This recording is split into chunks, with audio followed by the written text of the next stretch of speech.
What's up, coaches? Happy Saturday, man. Your boy, Double Wing Coach, back at it for another, some more Double Wing content for you guys. Don't forget, if you like my content, don't forget to like, comment, subscribe, man. Hit your notification button. Get me in the algorithm. It allows me to grow my channel.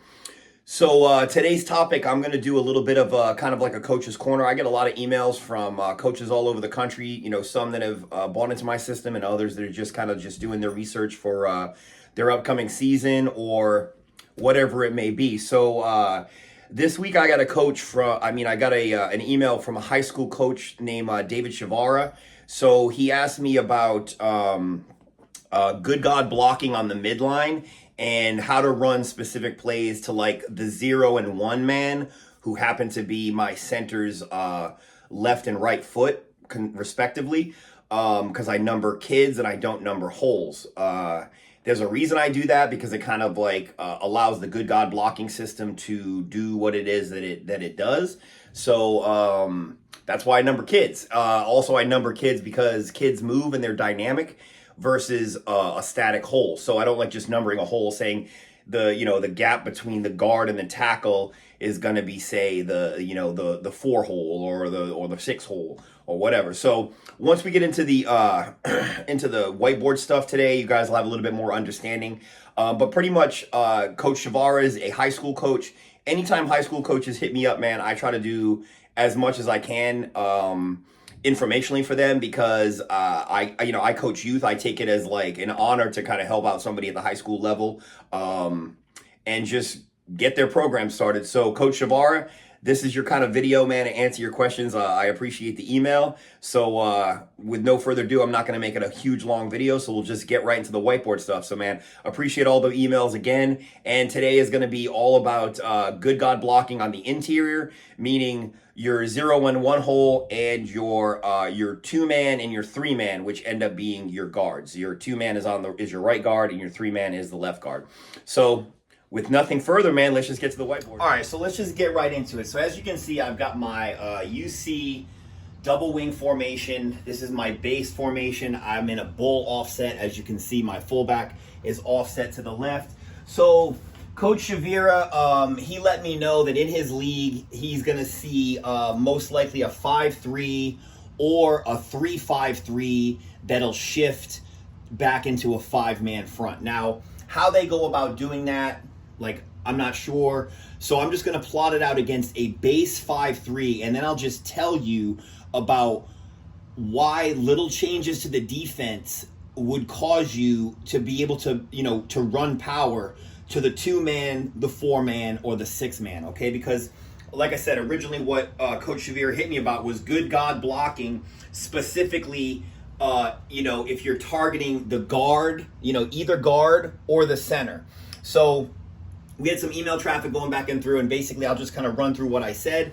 So basically what I like to do is I always like to wedge. So I much prefer a wedge blocking if I'm going to attack so how I number my kids is that I'm going to plot this out. So this is 2, 4, 6, 3, 5, 7. My center's left foot is 1. My center's right foot is 0. Okay, so everything is even on the right, odds on the left. That continues with my backs. This is my 3-back, this is my 2-back, and this is my 4-back, and this is my 1-back, okay? So I like to number kids versus numbering holes, because holes are static. They only show you where the ball is supposed to go, but you have to understand these kids are going to move. So I like to give my running back a target to who he is running to, and how that affects my blocking system is we call that kid the at-man, who we are running at. And the at-man is always going to block good. As you can see, I wrote out the good God progression system on the left. So your at-man is always going to block good. Now, why do I prefer wedge to a dive? Well, number one, a dive would typically be, a fullback would be a little bit deeper. And as you can tell, I have him in the sniffer position. So a dive, usually the fullback is usually pretty close and it's a quick handoff. And you do some combination blocking in here. But I've always just found that if they're in a formation like this and they only have a nose tackle, my wedge will blow through that. Like, they need to have a lot more defensive line pressure for really for the wedge to not be able to just blow. I don't care how big this nose tackle is. 7 guys form up, and I like to have a nose tackle with my wedge simply because it provides a little bit of resistance to the center. So what happens is your guards end up like having a better fit onto the center as he basically blocks the nose tackle. So that allows the wedge to form up nice and tight, and it takes a kind of like maybe like a second for this nose tackle just to get lean back, and then he's on roller skates going back. And again, your 4-back just runs to daylight. Sometimes the wedge breaks up. Like once you get to the backers, I run a crisscross counter with my wedges, so it sucks the defensive ends in, hopefully sucks some defensive tackle. Sometimes the defensive tackles just run right into the backfield. So like I said, I much prefer wedge because I'm in a sniffer position all the time. If my fullback is either offset left for when we wedge, or he's offset right for when we run powers. He's on either side for counters.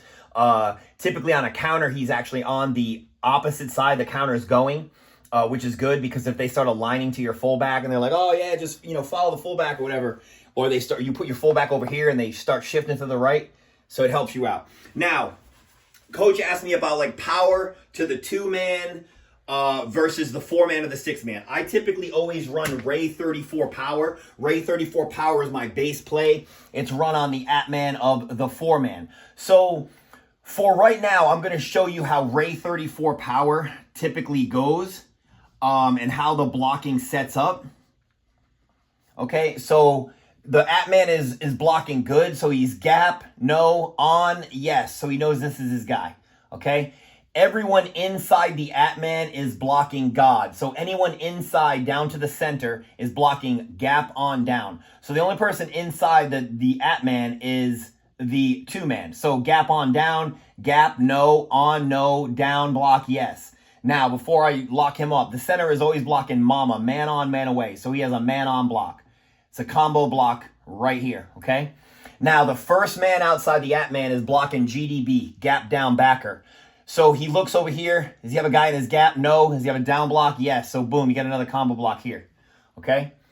Next on the line, who follows the kingpin? We call this kid the kingpin because he's responsible for this pin block. Next guy who follows the kingpin is the FBI, first backer inside, okay? So he comes up here, first backer inside, and gets a free ride. Fullback, I'm sorry, I should have shifted him over for power, but he'll be over on this side. This is my bear configuration. Boom, easy kick out, okay? This guy goes in, and his aiming point is the outside hip of the 4-man, okay? So he just runs it up. Plus you have your quarterback. Quarterback spins through the hole. He's lead blocking. 2-man, so the backside pulls across to backer. Fast inside reach. Gate pull. Boom, gets out in front. He leads out to corner. Like you got a whole lot of kids, whole lot of meat coming through the hole. And the faster you run this, the more seamless it is, okay? So let me just plot this out against or Ray 32 power, okay, and see how that plots out. All right, so now the only thing we're going to change is we're going to run this down to a Ray 32 power, okay? Now, how I've drawn out the defense is they are still in a 5-3. But what I've done is I brought the corners down almost on the line of scrimmage, okay? So now the corners are real, tight to the wings, about a yard off the wings. On the line of scrimmage, you basically have a 7-man front. Then you have 3 backers, and you have your safety. Now, what I did now, some teams may do this, and this is, a point to, what Coach Chivara is kind of getting at. The need to run a Ray 32 power would be if you ever see the defense like flex out their tackles to where now they're basically sitting in your C gaps, okay, because they want to defend this area because you've been beating them up with 34 power. That would be a reason to run Ray 32 power. So now let's run the blocking with the same good God stuff, same principles, okay, just running it with 32 power. We'll see how this works out. So now your 2-man is now your at-man, okay, so I'm just going to plot it on this side, 2, 4, 6. All right, my center's blocking man on, man away, so he knows he has a nose tackle block. Now, the at-man is now the 2-man, so he's blocking good. Gap on, outside gap down. He looks in, nobody in his gap, nobody on, nobody in his outside gap, so he's going to down block. So there's another combo block right here, okay?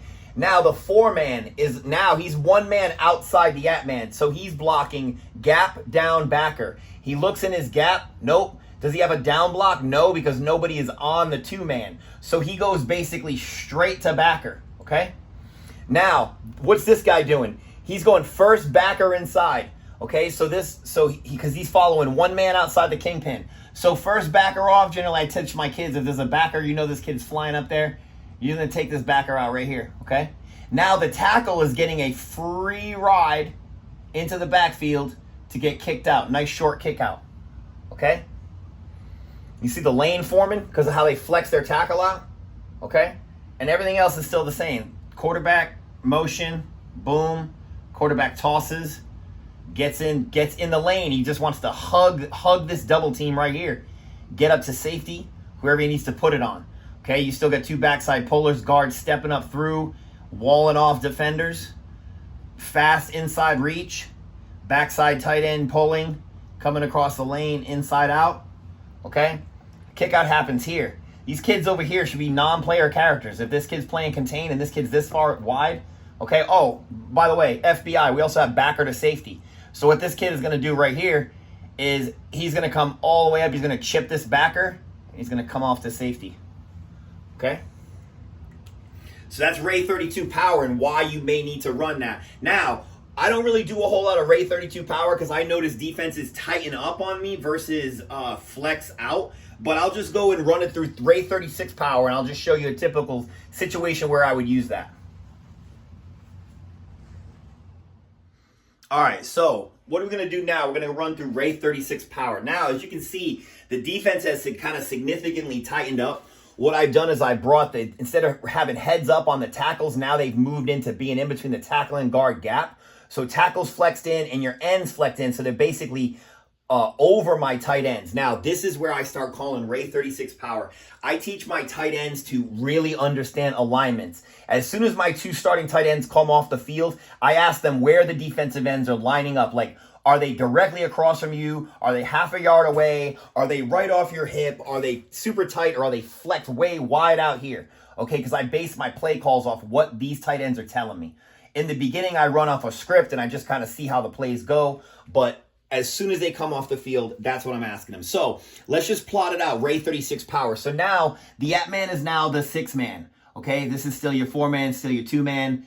Again, this is, 0 and 1. All right, so your at-man is now your 6-man, so he's blocking good. So he comes to the line, gap, nope, on, yup, boom, okay? Everyone inside the at-man is blocking God. So this kid's blocking G-O-D, he steps through his line, gap, yup. So he's got this kid in his gap, all right? Guard is also blocking gap on down. He steps in, gap, no, because it's always his inside gap. On, no, down. Boom. Man on, man away, right here. So combo block right there. Okay, now, this is your at-man. So this guy is now blocking gap down backer, okay? So basically, I would have this kid right here, gap down backer. He's just going to go straight to backer, okay? He's not blocking anyone. Oh, I almost messed that up. See, you guys would have caught me on some stuff. Oh, sorry. Man, I almost messed up my own play. See, you got to know this stuff. All right, so this man's blocking gap down backer. So he has a down block because he has a man on his inside neighbor. So this is a combo block right here, okay? Now, it's a 36 power. So everything still flies the same. Okay, this is your pin block right here.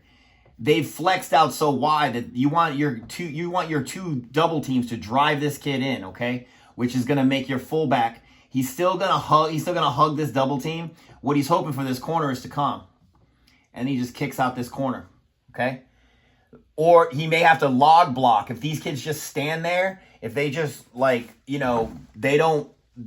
not playing contain and they just stand there, and the fullback just comes up and just starts logging, all right? Boom. Everything's the same, but everyone just takes it a little bit wider, okay? He's aiming off the hip, and now the 6-man, okay? Boom, takes it right off the 6-man. You still got your pullers. You still got your fast inside reach. Gate puller needs to get up and skedaddle, all right? Simple. You're just overpowering this side. And when you select the 6-man, all the blocking adjusts for you, okay? This is your pin block right here. This is your kingpin. And then he's got help from the wing because the wing follows his rule. GDB. He's one man outside the at-man. So if you know this progression, you'll have your stuff together. Now, the last thing I want to go over is domino and what that does to your entire offensive line, because not anyone's going to sit in a defense like this. So let's go over that next. All right, now let's go over the final thing I want to talk about, which is the domino call and what and why I would call that, or I don't call it. It's a line call. So I'm just going to go over all that stuff. And this is what the reason behind the domino call is, because you have to have the ability to shift on the fly in case the defense does something or adjusts as you motion, or sometimes they just get in position. They might not stay in this base 5-3. So let's just go over, first of all, who calls generally for a domino. It's usually the center. And what I tell my center is that your rule is man on, man away. If my center is ever conflicted, because now when man on, he has a man on or a man away. If the play is going away this to the right, he knows that away is to the left. Okay, so if the play is going to the left, he knows that man away is going to the right. So center needs to know those things and get briefed. Now, if the call is Ray 34 power, the kids come to the line, they look at who they got. But let's say these kids come down immediately into these like, not A gaps, maybe they come over the guards. Okay, because there's only so much room in here because we're 0 line splits. Okay, so there's not a whole lot of room for dudes to stand in. But they could easily stand heads up over the guards, like looking to attack the A gaps. Entirely possible. Okay, so now the center is in conflict because he has a man on and a man away. So he immediately calls domino. Now, when he calls domino, the entire line from the center all the way down abandon their rules and they go to a straight GDO plan. And GDO stands for gap down on. So as soon as the ball is snapped, let's just see how this plots out. Man on, man away. He's going to take his man away. As soon as he calls domino, he knows he's blocking away or down, okay? This guy is now GDO, gap. No, nobody's in his gap. Down, yes, so he comes across, okay? This guy's GDO, gap. Yeah, kind of. He was heads up, but no, over the guards. So this is another down block, okay? This guy is heads up over the tackle, but this guy's also GDO. Gap, no, down, yes. Boom, okay? This guy, you can GDO him, but if there's nobody left, he knows to avoid the defensive end, okay? Because everything else stays the same. So he would just basically just come up here to safety, do whatever he's going to do. End comes in, gets kicked out, everybody pulls. You know, there's a couple of single-on blocks, but your entire squad immediately goes to a down blocking by priority system, okay? So your center usually calls that. And it can be called for any reason. Maybe this backer didn't come down, okay? Maybe this backer stayed up here, okay? Maybe this one just moved down. Maybe this guy shifted kind of over here. Everything would still work out fine. If the center feels threatened, everybody blocks gap down on. Now, in this situation, my tackle wouldn't have anyone to block. So what I would do is I would teach him as soon as you come up, just either chip this kid right here and then go to the second level. Like just find somebody to block at that point. It's not often that they're going to abandon a hole right here that big. But if they do and you've already shifted the line to a domino call, you are essentially just wall blocking down and just sucking everybody in. Okay? So that's how a domino call works, and that's what I would do when defenses start playing with me and they start doing this A-gap stuff, or they just like hold on, I'll just show you something just right off jump. I'm just going to erase the board, and I'm just going to show you a 10-man front and watch how this works out. All right, and you know what they say, man, a picture is worth 1,000 words. But if you ever line up and you see a defense that lines up like this, and trust me, I have seen defenses shift into stuff like this, and domino calls have never let me down. So basically what you're looking at is you're just looking at a full pressure 9-2. I've got just, a guy on every guy. Okay, so this is like as bad as it could get. But you're still going to be able to run the ball, and I'm going to tell you why. As soon as my team breaks the huddle and they see them lined up like this, my immediate call for my for my center is going to be domino. Okay, so the whole line is going to line up knowing they're blocking gap down on. So first of all, center, man on, man away, but he's conflicted, so he calls the domino. Boom, he's going to man away. Guard is blocking gap down on. He's going to down block. The tackle is blocking gap down on. He's going to down block. The tight end's blocking gap down on. He's got a down block. The wing is blocking gap down on. He's got a down block. The outside contain guy, depending on what he does, like if he comes, then you kick him out. Fullback versus a corner. All right? And then you're still all, okay, so hold on. On the backside, you're going to fast inside reach this gap. This kid's pulling and just trying to just get through this scrum, because if he gets through it and you break one hole, it's a wrap. All right, this is the gate puller. He's also coming across and just trying to just blow up bodies. Motion, gets the toss, and just rides the four-man's outside hip and just finds something in here, okay? Again, quarterback spinning, continuing his spin and just falling into the hole and just charging up. If you don't have a quarterback that's a lion, you shouldn't be running UC double wing, because that's what gives you your 10 blocks. You're getting 10 blockers for one man running. It's one of the only formations in all of football that I know of that uses a quarterback as a lead blocker, as a design play. Okay? So if a defense wants to man up against you like this, then let them try. They cannot shut down your run. Now, if they lined up like this and I got 3 yards from a Ray 34 power, the next play would probably be a no-mo 4-go. And I'm just going to take my wings on flies. I'm going to take my tight ends on flies. Both the wings are going to widen to the numbers and go vertical. And it's just a play-action pass. I'll block with my fullback. And it'd be a wrap. You can't commit this many guys to the line of scrimmage without a serious problem. You're weak in the vertical pass. If my tight ends and my wings make it by these two backers, it's a wrap. All right, so I hope you enjoyed that, Coach. I hope that answers your question, man. I'm glad to do a help me out, Coach, kind of like tutorial on Good God. So I hope you guys enjoyed it, man. Have a good one. Happy 2025.